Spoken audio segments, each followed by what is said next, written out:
যদিও আলহামদুলিল্লাহ সারা পৃথিবীতে আমাদের ভাইয়েরা দেখায় দিতেছে মুসলমানরা শাসন ক্ষমতায় আসলে কি হবে, শুধু এক দেশ সারা দুনিয়ারে নাচাইতেছে। এরকম যদি 10টা হয় তো অবস্থাটা কি হবে? আমাদের ভাইয়েরা দেখাই দিতেছে, সারা দুনিয়া কয় তোমার সাথে সম্পর্ক নাই, ভাইয়েরা কয় কোনো সমস্যা নাই।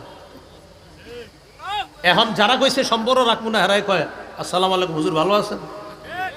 কারণ সারা পৃথিবী মানতে হবে, শান্তি চাও ইসলামের পতাকা তলে আসো, মানতে হবে।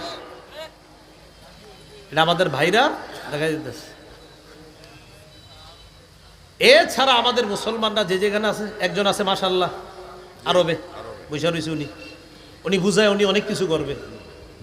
হ্যাঁ, এই ফিলিস্তিন ইস্যুতে উনি আরো কয়েকজনের কি পরিমাণ ভূমিকা দরকার ছিল না,